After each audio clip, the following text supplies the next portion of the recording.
ரெண்டாங்க ஆயாம்னாலே என்ன சுவை கொடுக்கும்னு நினைக்கிறீங்க ஃப்ரெண்ட்ஸ்? இந்த தேங்காய் பூ வறுத்து கிரசி ரெடி பண்ணுறோம் இல்லையா, அதுதாங்க சுவையே. ஒரு முழு தேங்காய் வாங்கி இந்தமாரி திருவிட்டு சட்டியில் பொன்னிறமாக வறுத்து எடுக்கணும்.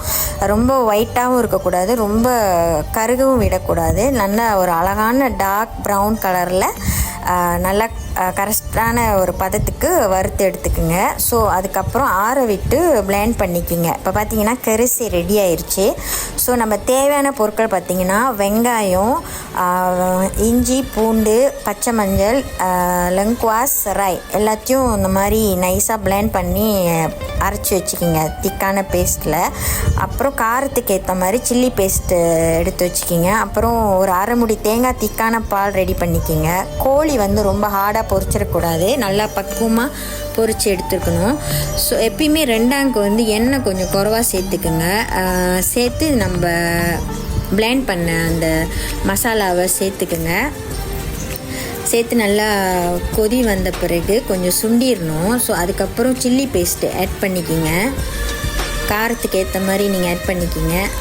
கொஞ்சம் காரமாக இருந்தால் நல்லாயிருக்கும் ரெண்டாம். ஸோ இப்போ பார்த்தீங்கன்னா நல்லா எண்ணெய் மேலணிக்கு வந்துருச்சு, நல்லா சுண்டிருச்சு. இப்போ இந்த ஸ்டேஜில் கெட்டியான பாலை சேர்த்துக்குங்க. சேர்த்து நல்லா மிக்ஸ் பண்ணி நல்லா ஒரு கொதி வரட்டும். ஒரு கொதி வந்த பிறகு நம்ம பொரித்து வச்சுருந்த அந்த கோழியை மிக்ஸ் பண்ணிக்கணும். ஸோ மிக்ஸ் பண்ணி நல்லா கிண்டி விடுங்க. கொஞ்சம் நல்லா வெந்த பிறகு நம்ம ரெடி பண்ணி வச்ச அந்த கிரிசேவை ஆட் பண்ணிக்கிங்க. கோழியில் ஏற்கனவே நம்ம உப்பு சேர்த்துருப்போம். ஸோ கொஞ்சம் சுண்டின பிறகு தேவையான அளவு உப்பு சேர்த்துக்குங்க. சேர்த்து கிண்டி விடுங்க.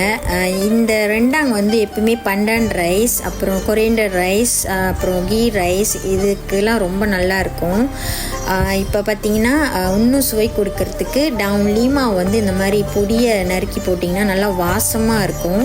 நீங்களும் வீட்டில் ஏதாச்சும் விசேஷம் இருந்துச்சுன்னா இந்த ரெண்டாங்க ட்ரை பண்ணிவிட்டு எனக்கு கமெண்ட் பாக்ஸில் கமெண்ட் கொடுங்க. என் வீடியோ பிடிச்சிருந்தா லைக் பண்ணுங்கள், ஷேர் பண்ணுங்கள். நன்றி ஃப்ரெண்ட்ஸ்.